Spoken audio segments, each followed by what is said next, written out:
Hey everybody, here's my friend, Horace Kitty. He's a pal. You're a good little kitty. All right, kitty, it's time for reading. You're welcome to stay, but all right. Well, let's get back to it. Today it's going to be Chapter 3, Lemony Snicket, A Series of Unfortunate Events. Number 1, The Bad Beginning, or Orphans.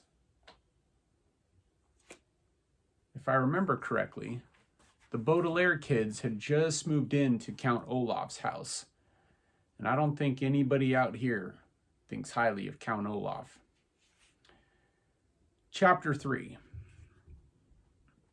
I don't know if you've ever noticed this, but first impressions are often entirely wrong. You can look at a painting for the first time, for example, and not like it at all, but after looking at it a little longer, you may find it very pleasing. The first time you try Gorgonzola cheese, you may find it too strong, but when you are older, you may want to eat nothing but Gorgonzola cheese. Klaus, when Sunny was born, did not like her at all, but by the time she was 6 weeks old, the two of them were thick as thieves. Your initial opinion on just about anything may change over time. I wish I could tell you that the Baudelaire's first impressions of Count Olaf and his house were incorrect, as first impressions so often are.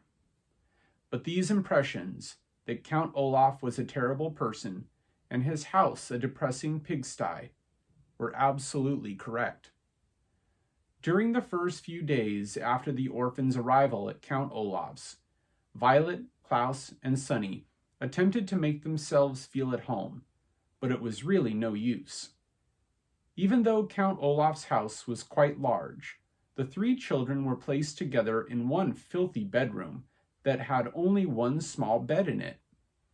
Violet and Klaus took turns sleeping in it, so that every other night one of them was in the bed and the other was sleeping on the hard wooden floor, and the bed's mattress was so lumpy it was difficult to say who was more uncomfortable.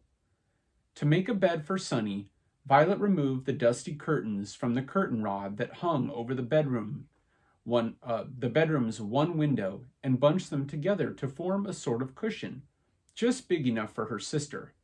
However, without curtains over the cracked glass, the sun streamed through the window every morning, so the children woke up early and sore each day. Instead of a closet, there was a large cardboard box that had once held a refrigerator and would now hold the three children's clothes, all piled in a heap. Look at that. Reminds me of Cinderella. Instead of toys, books, or other things to amuse the youngsters, Count Olaf had provided a small pile of rocks, and the only decoration on the peeling walls was a large and ugly painting of an eye, matching the one on Count Olaf's ankle and all over the house. But the children knew, as I'm sure you know, that the worst surroundings in the world can be tolerated if the people in them are interesting and kind. Count Olaf was neither interesting nor kind. He was demanding, short-tempered, and bad-smelling. The only good thing to be said for Count Olaf is that he wasn't around very often. When the children woke up and chose their clothing out of the refrigerator box, they would walk into the kitchen and find a list of instructions left for them by Count Olaf, who would often not appear until nighttime. Most of the day he spent out of the house or up in the high tower, where the children were forbidden to go. The instructions he left for them were usually difficult chores, such as repainting the back porch or repairing the windows, and instead of a signature, Count Olaf would draw an eye at the bottom of the note. One morning, his note read, "My theater troupe will be coming for dinner before tonight's performance. Have dinner ready for all 10 of them by the time they arrive at 7 o'clock. Buy the food, prepare it, set the table, serve dinner, clean up afterward, and stay out of our way. Below that there was the usual I, and underneath the note was a small sum of money for the groceries. Violet and Klaus read the note as they ate their breakfast, which was a gray and lumpy oatmeal Count Olaf left for them each morning in a large pot on the stove. Then they looked at each other in dismay. "None of us knows how to cook," Klaus said.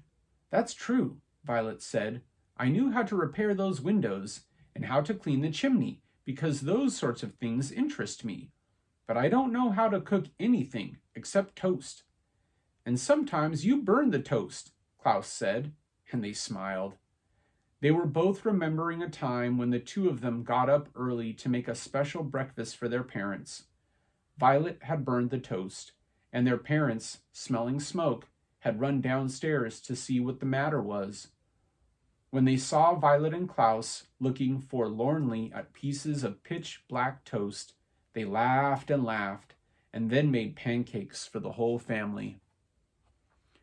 "I wish they were here," Violet said. She did not have to explain she was talking about their parents. "They would never let us stay in this dreadful place." "If they were here," Klaus said, his voice rising as he got more and more upset, "we would not be with Count Olaf in the first place. I hate it here, Violet. I hate this house. I hate our room. I hate having to do all these chores, and I hate Count Olaf." "I hate it too," Violet said, and Klaus looked at his older sister with relief.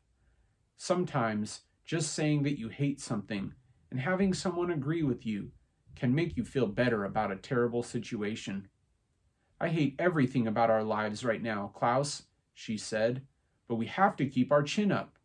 This was an expression the children's father had used, and it meant, try to stay cheerful. "You're right," Klaus said, "but it is very difficult to keep one's chin up when Count Olaf keeps shoving it down."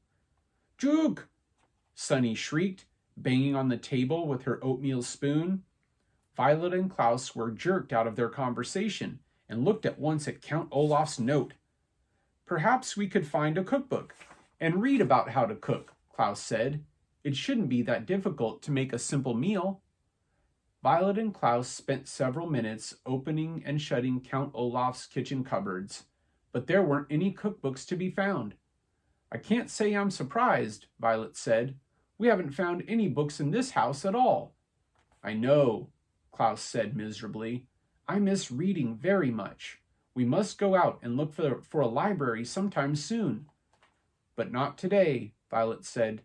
"Today we have to cook for 10 people. At that moment there was a knock on the front door. Violet and Klaus looked at one another nervously. Who in the world would want to come visit Count Olaf? Violet wondered out loud. "Maybe somebody wants to visit us," Klaus said, without much hope. In the time since the Baudelaire parents' death, most of the Baudelaire orphans' friends had fallen by the wayside, an expression which here means they stopped calling, writing, and stopping by to see any of the Baudelaires, making them very lonely. You and I, of course, would never do this to any of our grieving acquaintances, but it is a sad truth in life that when someone has lost a loved one, friends sometimes avoid the person just when the presence of friends is most needed. Violet, Klaus, and Sunny walked slowly to the front door and peered through the peephole, which was in the shape of an eye. They were delighted to see Justice Strauss peering back at them and opened the door. "Justice Strauss!" Violet cried. "How lovely to see you!" She was about to add, "Do come in," but then she realized that Justice Strauss would probably not want to venture into the dim and dirty room. "Please forgive me for not stopping by sooner," Justice Strauss said, as the Baudelaires stood awkwardly in the doorway. "I wanted to see how you children were settling in, but I had a very difficult case in the High Court, and it was taking up much of my time." "What sort of case was it?" Klaus said. Having been deprived of reading, he was now hungry for new information. "I can't really discuss it," Justice Strauss said, "because it's official business, but I can tell you it concerns a poisonous plant, and illegal use of someone's credit card. Yika! Sunny shrieked, which appeared to mean, how interesting! Although, of course, there is no way that Sunny could understand what was being said. Justice Strauss looked down at Sunny and laughed. Yika indeed, she said, and reached down to pat the child on the head. Sunny took Justice Strauss's hand and bit it gently. That means she likes you, Violet exclaimed. She bites very, very hard if she doesn't like you, or if you want to give her a bath. I see, Justice Strauss said. Now then, how are you children getting on? Is there anything you desire? The children looked at one another, thinking of all the things they desired. Another bed, for example, a proper crib for Sunny, curtains for the window in their room, a closet instead of a cardboard box. But what they desired most of all, of course, was not to be associated with Count Olaf in any way whatsoever. What they desired most was to be with their parents again, in their true home, but that, of course, was impossible. Violet, Klaus, and Sunny all looked down at the floor unhappily as they considered the question. Finally, Klaus spoke. Could we perhaps borrow a cookbook? He said. Count Olaf has instructed us to make dinner for his theater troupe tonight, and we can't find a cookbook in the house. Goodness, Justice Strauss said. Cooking dinner for an entire theater troupe seems like a lot to ask of children. Count Olaf gives us a lot of responsibility, Violet said. What she wanted to say was, Count Olaf is an evil man. But she was all too well-mannered. Well, why don't you come next door to my house, Justice Strauss said, and find a cookbook that pleases you? The youngsters agreed and followed Justice Strauss out the door and over to her well-kept house.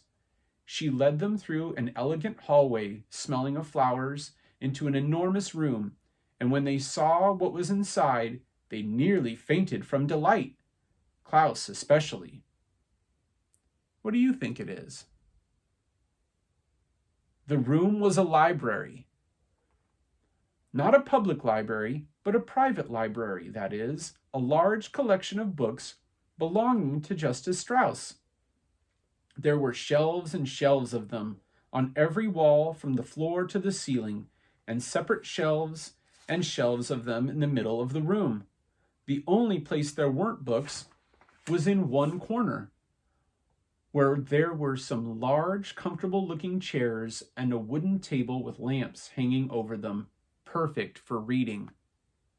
Although it was not as big as their parents' library, it was as cozy, and the Baudelaire children were thrilled. My word, Violet said. This is a wonderful library. Thank you very much, Justice Strauss said. I've been collecting books for years, and I'm very proud of my collection. As long as you keep them in good condition, you are welcome to use any of my books at any time. Now, the cookbooks are over here on the eastern wall. Shall we have a look at them? Yes, Violet said. And then, if you don't mind, I should love to look at any of your books concerning mechanical engineering. Inventing things is a great interest of mine. And I would like to look at books on wolves, Klaus said. Recently, I have been fascinated by the subject of wild animals of North America. Book, Sunny shrieked, which meant, please don't forget to pick out a picture book for me. Justice Strauss smiled. It is a pleasure to see young people interested in books, she said. But first, I think we'd better find a good recipe, don't you? The children agreed, and for 30 minutes or so they perused several cookbooks that Justice Strauss recommended. To tell you the truth, the three orphans were so excited to be out of Count Olaf's house and in this pleasant library that they were a little distracted and unable to concentrate on cooking. But finally Klaus found a dish that sounded delicious and easy to make. Listen to this, he said. Puttanesca. It's an Italian sauce for pasta. All we need to do is saute olives, capers, anchovies, garlic, chopped parsley, and tomatoes together in a pot and prepare spaghetti to go with it. Sounds good. That sounds easy, Violet agreed, and the Baudelaire orphans looked at one another. Perhaps, with the kind Justice Strauss and her library right next door, the children could prepare pleasant lives for themselves as easily as making puttanesca sauce for Count Olaf. Oh, they had a good afternoon. They deserve it if anyone does. Well, I hope you have a good afternoon and a good day tomorrow. It was great spending time with you. I wish my friend Horace Kitty was here to say goodbye. I'll have to do it for him. Meow.